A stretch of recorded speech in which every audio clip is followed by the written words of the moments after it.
Hello friend, आज हम आप लोगों को नंबर सिस्टम क्लास 4 करवाने जा रहे हैं।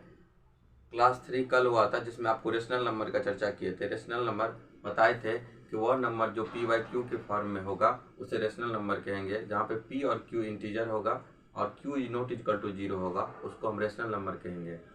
और कुछ एग्जाम्पल लिए और उस एग्जाम्पल के थ्रू क्लियर भी किया आपको कि रेशनल नंबर किसको कहते हैं। आज रेशनल नंबर का नोट्स में कुछ लिखा देते हैं आप लोगों को, जिसमें आपको बताएंगे स्टैंडर्ड फॉर्म क्या होता है, टर्मिनेटिंग क्या होता है, नॉन टर्मिनेटिंग क्या होता है, रेकरिंग डेसिमल क्या होता है, ये सब का टोटल का डिटेल एक्सप्लेनेशन करेंगे।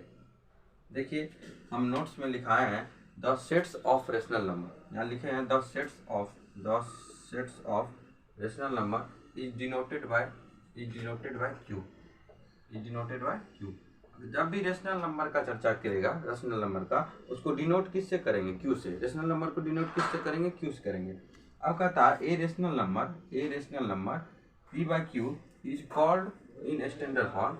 कोई भी rational number P by Q के फॉर्म में स्टैंडर्ड फॉर्म तब होगा if P and Q have no common factor. ये बहुत बड़ा टर्म है, common factor other than one, एक के अलावा कॉमन फैक्टर नहीं होना चाहिए। इसको एग्जांपल से क्लियर करते हैं।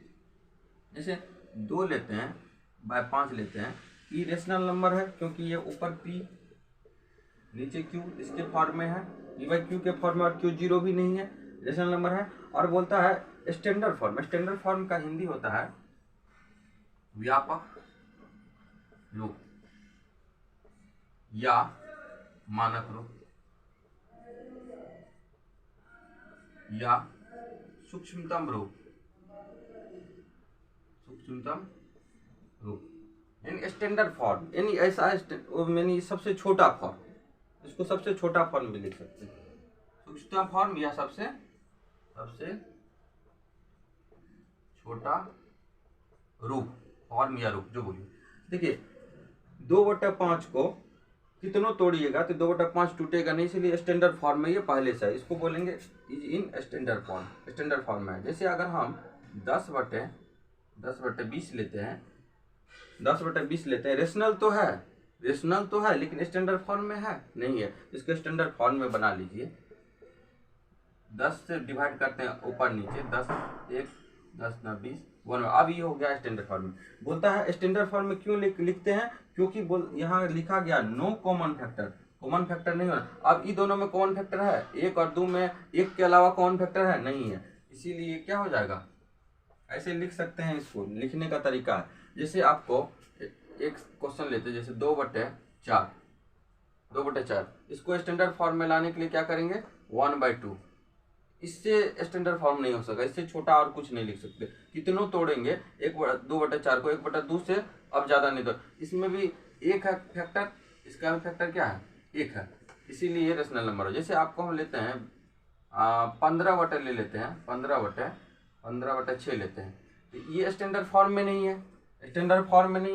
क्योंकि देखिए यहाँ स्टैंडर्ड फॉर्म में क्यों नहीं है? क्योंकि 3 गुना 5 इसको लिख सकते हैं, इसको 3 गुना 2 लिख सकते हैं। इसमें कॉमन कहता है कि no common factor other than 1 के अलावा कॉमन फैक्टर नहीं हो सकता। लेकिन यहाँ कॉमन फैक्टर में 3 आ गया जो गलत है, इसीलिए इसको स्टैंडर्ड फॉर्म में लिखेंगे। इसको 3 × 5 = 15, 3 दूना 6, 5/2। अब ये जो हो गया स्टैंडर्ड फॉर्म में आ गया। यही कह रहा a rational number P by Q is called standard form. A rational number P by Q is called standard form if P and Q no common factor other than 1 के अलावा common factor नहीं हो सकता है। और एक लिखे हैं ऑल टर्मिनेटिंग डेसिमल मतलब समाप्त, 10 समाप्त। देखो समझाते हैं। All terminating decimal are rational number. जितना भी टर्मिनेटिंग डेसिमल होगा सब रेशनल नंबर होगा। जितना भी टर्मिनेटिंग यानी समाप्त दशमलव होगा वो टर्मिनेटिंग डेसिमल होगा। लिखा हुआ है, यहाँ लिखा है द डेसिमल। अब देखिए टर्मिनेटिंग डेसिमल क्या होता है, इसको समझाते हैं। The decimal in which zero repeats infinite number of times. अगर डेसिमल के बाद 0 इनफिनाइट बार रिपीट करेगा तो उसको कहेंगे टर्मिनेटिंग डेसिमल, यानी दशमलव समाप्त। जैसे 2 को 2.0000 यानी 0 रिपीट करें, यानी 2 टर्मिनेटिंग डेसिमल है, क्योंकि 2 के बाद अगर पॉइंट लेके 0 रखते हैं तो 0000 ही रिपीट करेगा। अगर 5.14 लेते हैं, 5.14 दशमलव समाप्त हो गया, 2 अंक जाते जाते दशमलव क्या हो गया, समाप्त हो गया, इसीलिए इसको 0.0000 लिख सकते हैं, इसीलिए ये हो गया टर्मिनेटिंग डेसिमल। अब कुछ और एग्जांपल लेते हैं। ये समझ गए दोस्तों, टर्मिनेटिंग मतलब डेसिमल समाप्त हो गया, 2 अंक के बाद दशमलव समाप्त हो गया। यहाँ पे दशमलव फर्स्ट बार में फर्स्ट टाइम ही समाप्त हो गया यहाँ पे। अब जैसे हम लेते हैं एग्जांपल के तौर पर, इसको और डिटेल में बताएं।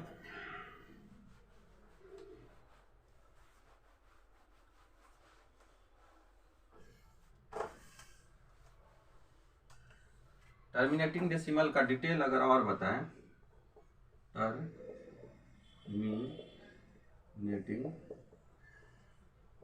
डेसिमल,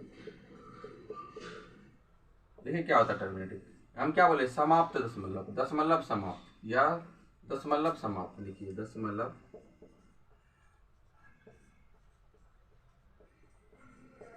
यहाँ देखिए, जैसे 2.323 यानी 3 अंक के बाद 3 डिजिट जाते जाते में डेसिमल क्या हो गया, समाप्त हो गया।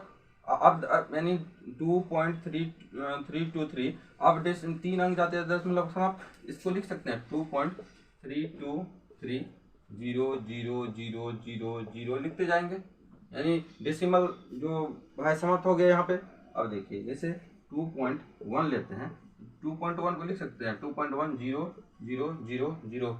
नोट समझ में आ गया, लिखे हैं कि टर्मिनेटिंग का मतलब समझ में आ गया, यानी दशमलव समाप्त। यानी पॉइंट के बाद जहाँ पे जैसे 1/2 लेते हैं, 1/2 बोलेगा ये टर्मिनेटिंग है या नहीं, इसको भाग देते हैं 0.5, पूरा कट गया। अब पॉइंट के बाद कुछ भी नहीं आ रहा है, यानी 00 लिख सकते हैं, 00 लिख सकते हैं, इसीलिए ये भी क्या हो गया, टर्मिनेटिंग डेसिमल। अब जैसे हम लेते हैं 2/4 लेते हैं, इसको लिख सकते हैं 0.5। अब देखिए टर्मिनेटिंग होने के लिए दशमलव समाप्त, अब दशमलव समाप्त हो गया, दशमलव समाप्त हो गया, इसको 00 लिख दीजिए। अगर किसी भी संख्या को भाग देने पर वो समाप्त हो जाता है तो उसको टर्मिनेटिंग डेसिमल कहते हैं, दशमलव समाप्त, दशमलव समाप्त दशमलव कहेंगे।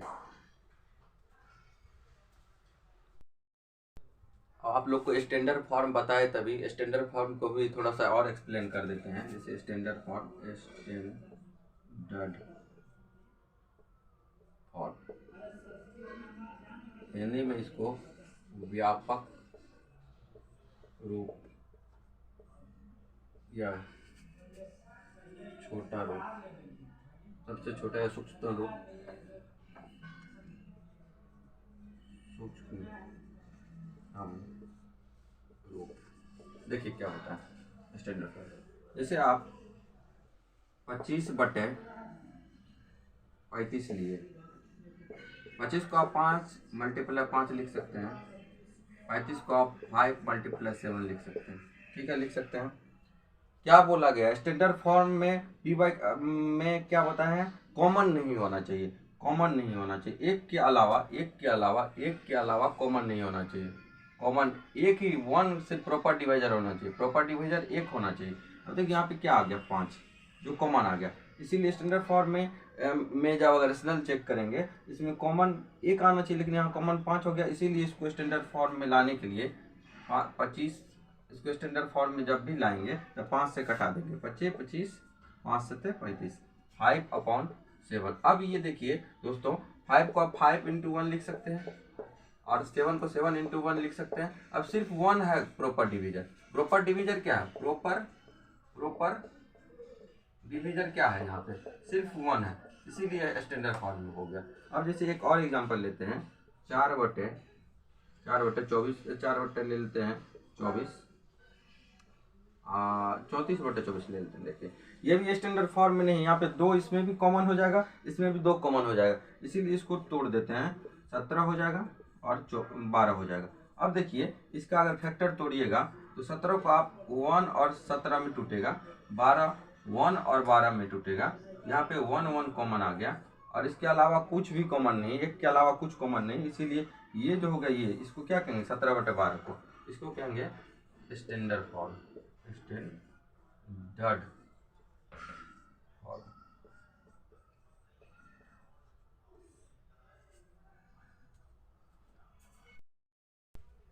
नोट 4 में, चौथा नोट में लिखा रहे हैं all recurring decimal. Recurring decimal जो है, ये रेकरिंग डेसिमल यानी इसका हिंदी होता है आवर्ती।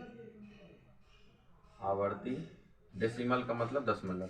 देखिए, सभी आवर्ती दशमलव यानी recurring decimal are rational number. जितना भी रेकरिंग डेसिमल होगा सारा का सारा रेशनल नंबर होगा। जब भी रेकरिंग डेसिमल देखिएगा तो समझ जाइएगा ये रेशनल नंबर है। ठीक है, अब देखो the decimal in which non zero number repeats infinite number of time. Non zero number, non zero नहीं होना चाहिए, नॉन जीरो नंबर रिपीट्स करेगा कितना, इनफाइनाइट नंबर ऑफ टाइम्स, बहुत बार रिपीट करेगा, उसी को कहेंगे infinite number of time from some point are called recurring decimal. Examples हम क्लियर कर देते हैं। जैसे 2 लेते हैं, 0.333 dot dot dot dot dot dot. अब देखिए 2.3333 रिपीट कर रहा है, यानी इसको लिख सकते हैं 2.3 पर रेकरिंग, यही तो रेकरिंग डेसिमल है।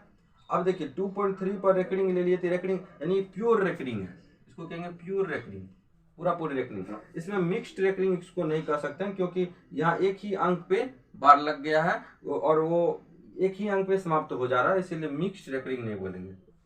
जैसे एग्जाम्पल के तौर पर दूसरा लेते हैं 3.121212 डॉट डॉट डॉट डॉट, यानी 3.1212 का मतलब है 12 जो है इनफाइनाइट नंबर ऑफ टाइम्स। यहाँ देखिए रिपीट्स, देखिए repeats non zero numbers repeats infinite number of times, यानी इनफाइनाइट नंबर ऑफ टाइम 1 2 1 2 1 2 1 2 तक करके इनफाइनाइट नंबर यानी अनंत तक 1 2 1 2 1 2 1 2 लिखते रह जाएंगे। इसीलिए 1 2 पर अगर हम 3.12 पर रेकरिंग ले लेते हैं, इसको कहेंगे रेकरिंग डेसिमल। रेकरिंग डेसिमल को जब भी डिनोट करेंगे बार से करेंगे या डॉट से करेंगे, उसको भी लिखा देते हैं नोट्स में। 3.121212 रेकरिंग डेसिमल रेकरिंग है, इसीलिए प्योर रेकरिंग बोलेंगे।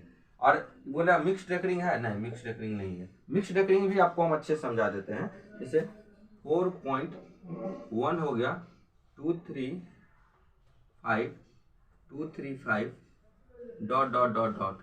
अब देखिए ये रेकरिंग, ये तो रेकरिंग तो है 2 पॉइंट, यहाँ देखिए 1 के बाद 235 रिपीट कर रहा है, लेकिन 1 पे 1 रिपीट कर रहा है क्या, 1 रिपीट नहीं कर रहा है।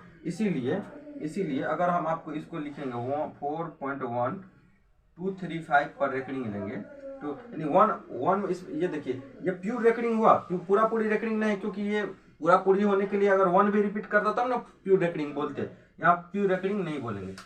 इसमें देखिए एक तो रेकरिंग तो है, इसमें एक विदाउट रेकरिंग है, इसीलिए इसको कहेंगे मिक्स्ड रेकरिंग।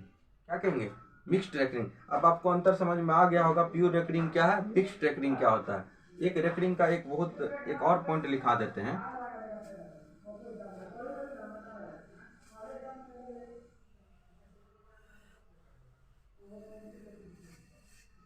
चौथा पॉइंट लिखा देते हैं कि चौथा या पांचवा जो भी पॉइंट हो, point A recurring decimal, A recurring decimal is represented by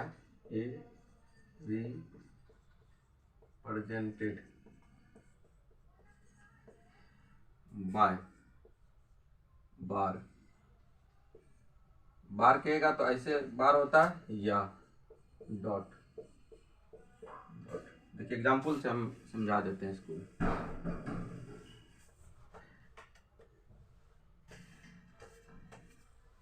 जैसे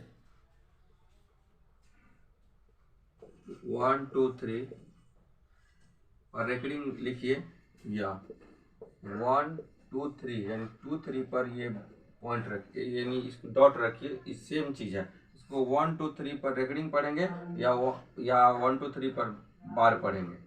1.23 ई रेकरिंग का ही साइन है, डॉट जो है ई रेकरिंग का ही साइन है। किसका साइन है, डॉट को बार लिखिए या डॉट लिखिए रेकरिंग को, इसको रेकरिंग डेसिमल को। जैसे 0.523 इस पे आपको इस पे बार लगा दीजिए या 0.523 को इस टाइप से, दोनों टाइप से एक ही है, या ऐसे लिखिए या ऐसे लिखिए, लिखने का तरीका दोनों सेम ही है। कोई बच्चा करेगा क्या 1.23, इस पे ऐसे बार लगाइए या 1.23 पर डॉट लगा दीजिए। सेम लिखने का यही तरीका है, समझे दोस्तों। Thank you.